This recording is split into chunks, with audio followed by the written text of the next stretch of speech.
घर में बहुत ही आसानी के साथ आपने खस्ता क्रिस्पी और बहुत ही डिलीशियस सिर्फ 1 कप मैदे या आटे के साथ बिस्किट बनाने हैं।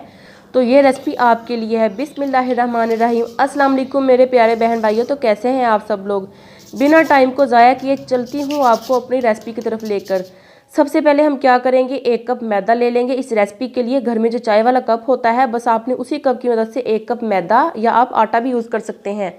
तो मैदे को मैंने अच्छे तरीके से छान लिया था। तो अब मैं यहाँ पर लूँगी 4 बड़े चम्मच चीनी के, यानी कि 1/4 कप चीनी का। उसमें हम डाल देंगे 2 छोटी इलायचियाँ। मैं यहाँ पर इसके दाने निकाल रही हूँ, आप चाहें तो साबुत इलायचियों का भी यूज़ कर सकते हैं। तो चीनी को हमने यहाँ पर अच्छे तरीके से पीस लेना है, यानी कि ग्राइंड कर लेना है। तो चीनी का हम यहाँ पर अच्छे तरीके से पाउडर बना लेंगे और डाल देंगे हमारे मैदे के अंदर।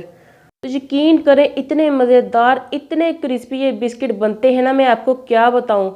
आपका पेट भर जाएगा, नीयत नहीं भरेगी। ऐसा क्यों? क्योंकि हम इसमें डालने जा रहे हैं 1 चुटकी के करीब नमक। चुटकी डालनी है, चुटका नहीं डालना। थोड़ा सा नमक डाल देंगे और साथ ही हम इसमें डाल देंगे सफ़ेद तिल 1 टीस्पून, यानी कि 1 छोटा चाय वाला चम्मच। अगर नहीं है तो आप इसको स्किप कर सकते हैं। 2 बड़े चम्मच हम इसमें डालेंगे घी के। याद रखिए आपने घी ही यूज़ करना है, ऑयल का यूज़ नहीं करना। तो घी को मैं आपको यहाँ पर बताती चलूँ कि घी को आपने बिल्कुल एकदम गर्म करके ऐड करना है, क्योंकि गर्म करके ऐड करेंगे ना तो हमारे बिस्किट के अंदर एक अच्छा सा क्रिस्पीपन आएगा। पहले हम इसको चमचे की मदद से मिक्स करेंगे, क्योंकि घी जो है वो गर्म है इसीलिए। तो चमचे के बाद मिक्स करने के बाद हम क्या करेंगे, इसको हाथों की मदद से अच्छे तरीके से मसलेंगे। मसलने से हमारे बिस्किट के अंदर एक अच्छा सा क्रिस्पीपन आएगा और बहुत ही क्रिस्पी से बनेंगे। पहले तो हमने गरम गरम घी ऐड किया है, एक तो उससे क्रिस्पी बनेंगे, दूसरा ये कि हमने इसको ऐसे मिक्स करना है और अच्छे तरीके से हमने इसकी मिक्सिंग करनी है तकरीबन 2 मिनट तक। दोनों हाथों की मदद से हमने यहाँ पर इसको मिक्स करने के बाद मुट्ठी बनाकर देखनी है। मुट्ठी अगर टूटे तो समझे आपके बिस्किट एकदम क्रिस्पी बनेंगे। अगर मुट्ठी ना बने तो आप थोड़ा सा घी और ऐड कर सकते हैं। 2 से 3 बड़े चम्मच हम इसमें पानी डालकर हम इसका आटा जो है यहाँ पर गूंद कर तैयार कर लेंगे। तो यहाँ पर देखें नरम सा आटा हमारा यहाँ पर गूंद चुका है। हमने इसको कोई स्टे नहीं देना, कोई रेस्ट नहीं देना इसको, बल्कि ऐसे ही हम इसको बेल लेंगे। तो हम क्या करेंगे, इस डो के जो है वो 2 हिस्से कर लेंगे। तो यहाँ पर देखें एक चकना बेलना ले लेंगे और इसके ऊपर रखकर हम डो के 2 हिस्से करेंगे। एक हिस्सा हम बाउल में रख देंगे और इसको कवर कर देंगे ताकि इसके ऊपर खुश्की ना आए। एक हिस्सा ले लेंगे और इसको हम बेल लेंगे। रोटी से थोड़ा सा मोटा ही बेलेंगे और इसको इसके हम पीसेज निकाल लेंगे। तो चाहे तो बोतल का ढक्कन ले लें, चाहे तो मेरी तरह कटर ले लें, चाहे तो बच्चे का जो फीडर का ढक्कन होता है आप वो भी ले सकते हैं। किसी भी चीज़ से आप बिस्किट को जो है वो यहाँ पर शेप दे सकते हैं। मेरे पास ये कुकी कटर है तो मैंने ये यूज़ किया है, कोई टेंशन वाली बात नहीं है, आप कुछ भी यूज़ कर सकते हैं।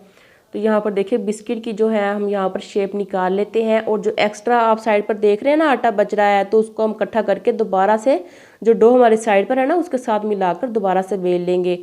तो ये बिस्किट जो है हमने इतने बेले हैं, मैं आपको दिखाती हूँ इसकी मोटाई। तो यहाँ पर देखें इतने मोटे हमने बेले हैं ना, तो ये जब हम इसको फ्राई करेंगे तो ये साइज़ में डबल हो जाएंगे। बिना किसी बेकिंग पाउडर के, बिना किसी बेकिंग सोडे के हम ये बिस्किट बना रहे हैं, तो ये बहुत ही फूलेंगे, क्रिस्पी बनेंगे। तो मीडियम टू लो फ्लेम पर हमने तेल को गर्म करना है और मीडियम टू लो फ्लेम पर ही हमने बिस्किट को फ्राई करना है। ज़्यादा तेज़ फ्लेम नहीं करनी, ज़्यादा लो नहीं करनी, मीडियम टू लो फ्लेम पर हमने इन बिस्किट्स को डालते जाना है। बिल्कुल भी नहीं टूटेंगे, बिल्कुल भी नहीं बिखरेंगे। बस आपने मेरे तरीके से बिस्किट बनाने हैं, ठीक है ना, कोई टेंशन वाली बात नहीं है। हमने इसमें इलायची का पाउडर यूज़ किया है, तो अगर आपको उसका जो है टेस्ट नहीं पसंद या खुशबू नहीं पसंद तो आप उसको भी स्किप कर सकते हैं। बस चीनी, आटे और घी के साथ आप ये बिस्किट घर पर बना सकते हैं। तो इंशाल्लाह ताला आपको बहुत ही मज़ा आएगा। मैं आपको गारंटी देती हूँ कि ये बहुत ही मज़ेदार बिस्किट बनते हैं और इनको स्टोर कैसे करना है मैं आपको आगे चलकर बताती हूँ।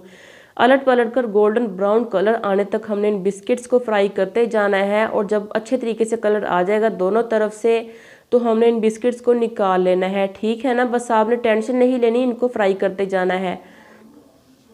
तो इसी दौरान अगर आप चैनल पर नए हैं तो आपसे गुजारिश है कि चैनल को सब्सक्राइब कर दें, वीडियो को लाइक कर दें और इस वीडियो को शेयर कैसे करना है आप व्हाट्सएप के ज़रिए शेयर कर सकते हैं, फेसबुक के ज़रिए शेयर कर सकते हैं। जिन बिस्किट्स का कलर अच्छे तरीके से आ चुका है हम इनको निकाल लेंगे और जिन बिस्किट्स का कलर हल्का हल्का सा रह गया था ना उनको हम थोड़ा सा और फ्राई कर लेंगे।